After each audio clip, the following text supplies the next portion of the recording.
Eu sempre tive muitas dúvidas com relação à formação da Bíblia. Na verdade, eu não sabia como aquilo funcionou, como tudo aconteceu. E eu queria uma explicação mais simples, não aqueles tratados teológicos cheios de datas e de concílios. Eu queria saber a motivação de cada época, de cada povo que levou à formação do Antigo e do Novo Testamento. Eu sou a Fê Castilho e nesse vídeo nós vamos falar um pouquinho sobre isso. Oi pessoal, bem-vindos de volta. Bom, hoje o nosso bate-papo vai ser sobre a formação da Bíblia. Na verdade, um papo bem simples. Hoje nós não vamos tratar dos livros que ficaram fora ou dos que ficaram ruína. Não vamos entrar muito em detalhes com relação à formação do cânon, tanto o protestante, né, e a formação do cânon católico apostólico romano. Na verdade, eu quero falar mesmo de uma coisa bem mais simples, bem inicial mesmo, como a parte da formação, da motivação para a formação daquele aglomerado de livros que formou a Bíblia. Bom, como vocês sabem, a Bíblia é o livro mais vendido, ou a coletânea de livros mais vendidos do mundo. Ele é o livro mais traduzido em línguas diferentes do mundo, o mais vendido do mundo, e muitos países leem a Bíblia por entender a sua importância, seu caráter histórico, sua comprovação histórica. Então, em muitos lugares se lê a Bíblia mesmo não sendo cristão, não fazendo parte de uma religião com vertente na Bíblia. Eu acho que de início a gente podia começar bem dividindo em duas verdades. Por exemplo, Deus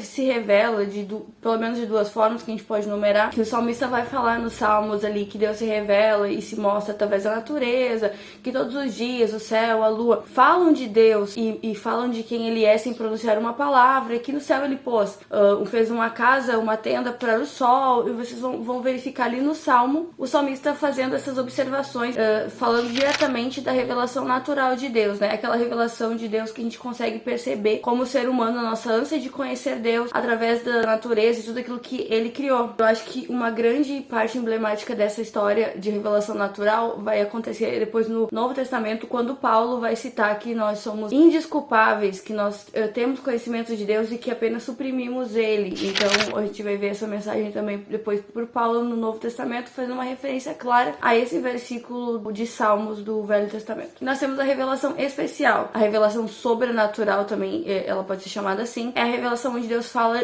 em palavras, onde ele se expressa, por exemplo, nos 10 mandamentos, onde existe uma interação mais direta, assim, vamos poder dizer. Claro, nós conhecemos a revelação da palavra de Deus e toda ela, como ela foi constituída, e nós conhecemos a revelação máxima de Deus, a expressão total do ser de Deus, que é Jesus Cristo, a palavra viva. É como se a palavra, a teoria se materializasse, a teoria virasse verdade. O Lewis vai dizer, é como se o mito tivesse virado carne, é como se a gente tivesse contado uma história durante um tempo e aquela história se tornou realidade. Então Cristo é a verdade, Cristo é a expressão exata do ser de Deus, e a gente pode ver a revelação máxima de Deus em Cristo. Mas nós temos a revelação sobrenatural, que é a sua palavra. Através do Espírito Santo é revelada a nós. Então a gente lê a Bíblia e o Espírito Santo opera no nosso entendimento para que a gente possa entender tudo aquilo que foi dito e preservado ao longo dos anos. Mas peraí, como que a gente chegou na coletânea dos livros que a gente tem hoje na nossa Bíblia? No passar dos anos nós vemos Deus preservando a história, nós vemos Deus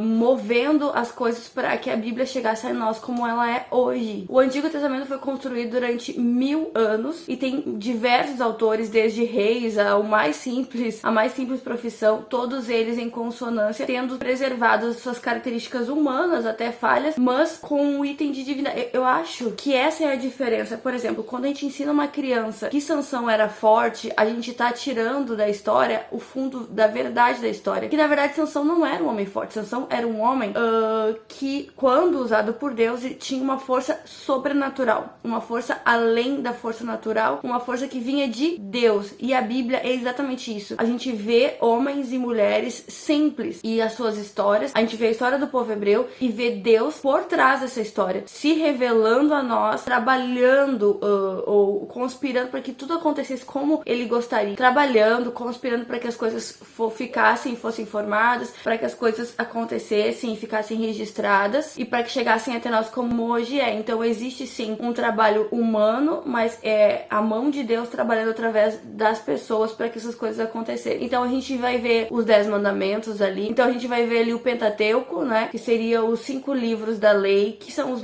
principais livros judeus, da tradição judaica, onde Moisés vai contar a história da humanidade, o início das coisas, numa revelação não só da tradição oral, ou seja, na época deles, eles tinham uma tradição de contar para os filhos as histórias. Então era uma tradição oral, eles contavam as histórias, eles contavam os ensinamentos, e aquilo era muito sério, não é como é hoje em dia um telefone sem fio, onde as coisas vão passando. Era muito sério para eles iam contando para os seus filhos. Chegou na geração de Moisés também tem uma revelação de Deus, ele conversa com Deus por diversas vezes e vai escrevendo a história. Depois a gente vai ver que essa história continua sendo escrita por Josué. Então Moisés vai contando ali a revelação a história da humanidade, a nossa história, e vai montando ali o Pentateuco, que são os livros principais, tá? Então o povo judeu, eles já usavam o Pentateuco já como os livros principais deles. Então, e eles tinham essa motivação de continuar escrevendo a sua história, e a gente vai ver isso em outras civilizações, né, que escrevem suas histórias e colocam ali nos livros e relatos reais as coisas que aconteciam. E Israel também faz isso, e também existe uma documentação por parte do sacerdote e também de cada discípulo daquele sacerdote, de cada aprendiz, né?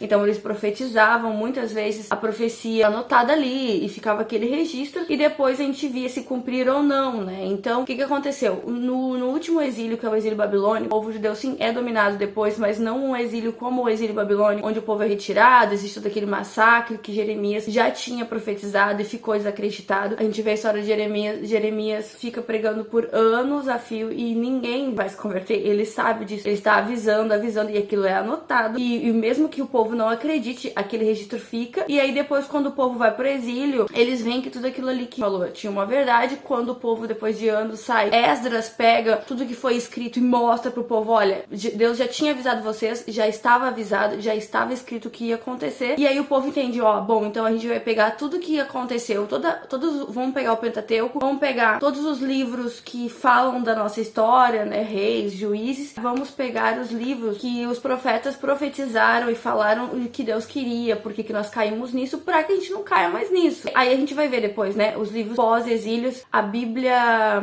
integrada de estudos, que tem a ordem cronológica por acontecimento. No índice ela já faz a divisão, livros pós-exílio. E aí a gente vai ver ali aqueles livros que foram escritos pós-exílios, que é uma parte do que a gente chama de profetas menores, né? Depois é escrito essa parte, tá? Eles já usavam boa parte dos livros que foram selecionados, eles só consolidaram aquilo ali, começaram a usar aquilo como uma regra. Então é só consolidar o que já estava sendo usado. E a gente vai ver muito isso no Novo Testamento também. Então pronto, fechou o cânon judeu. Então a Bíblia protestante, tá? A Almeida atualizada, a NVI, a Almeida, aí tem várias Almeidas, atualizada, revista corrigida, a NTLH, a Bíblia King James. Essas Bíblias, o Antigo Testamento delas tem essa formação, né? O Antigo Testamento, que é a formação dos livros selecionados que Jesus já conhecia, e foi aqueles livros selecionados da época dele, que ele estudou, que ele viu, que foi ali que foi ensinado. Depois da Reforma Protestante, a gente vai ver isso na história, talvez mais pra frente, quem sabe a gente traga alguma coisa disso.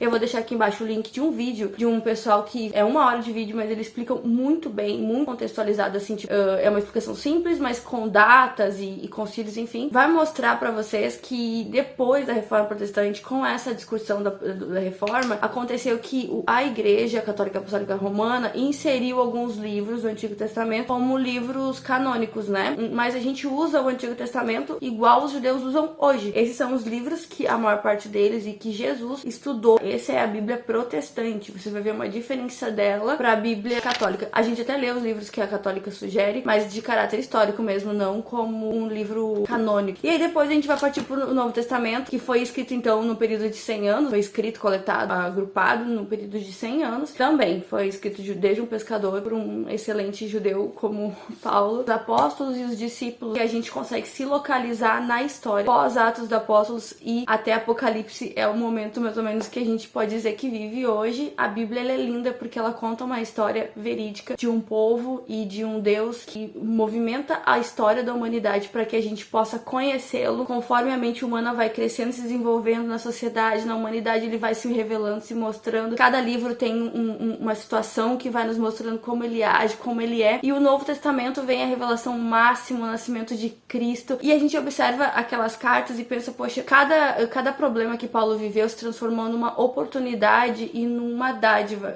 Tudo isso Deus fez para preservar para nós a nossa história. Então a gente observa ali no Novo Testamento. A formação foi mais ou menos orgânica, como foi a do Antigo Testamento, onde os discípulos começaram a escrever escrever os evangelhos no intuito de que mais pessoas soubessem, que ficasse documentado aquilo ali, existia uma perseguição, eles foram quase todos mortos. A gente começa a ver essa organização deles para que as coisas sejam ditas e que muitas pessoas saibam disso. Então, nessa organização, algumas cartas e alguns escritos começavam a passar mais repetidamente e ser copiados mais repetidamente, ou seja, eram tão verídicos e era tão importante que era escrito que eles iam passando um pro outro nas igrejas. Então, isso começou a formar uma validação mesmo do que eles consideravam que era o correto, que era o certo, validava aquele livro, validava aquela informação. Então, foi assim que foi se formando o Novo Testamento. Existia já um grupo de livros do Novo Testamento, né, após o nascimento de Cristo, que já circulava. Então, existiu então a necessidade de documentar. Então nós vamos juntar esses livros, esses são os livros que nós consideramos que são canônicos. Nós vamos agrupar aquele Antigo Testamento como um guia de fé, de conduta, uma régua de fé.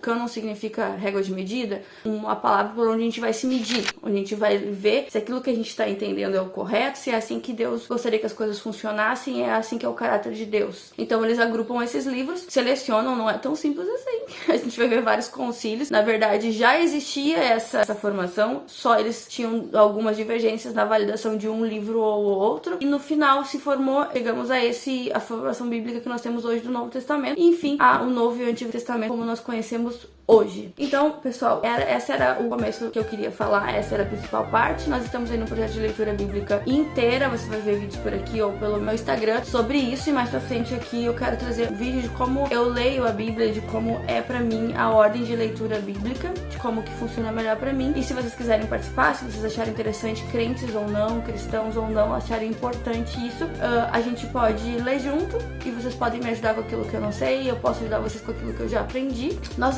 vamos ficando por aqui. Podemos fazer mais vídeos sobre isso, se vocês quiserem saber mais sobre essa formação da Bíblia, ou se vocês souberem de mais coisas, querem me mandar alguma informação, deixa aqui embaixo, me manda no Instagram. Vamos ler a Bíblia junto. Eu quero passar aqui alguns vídeos bem informais mesmo sobre como eu faço a minha leitura bíblica, acho que é um pouco diferente das demais. E mesmo que você não seja cristão, seja muito bem-vindo, e você é convidado a fazer parte desse canal. Curta, compartilha se você achar que foi importante, tem alguém que vai se beneficiar com esse vídeo. Deixe seu comentário, fale como você acha que a gente pode melhorar, alguma sugestão que você gostaria de dar, e aperte o sininho de notificações para que você possa receber os nossos próximos vídeos. Deus abençoe vocês, tenham uma boa semana e até logo.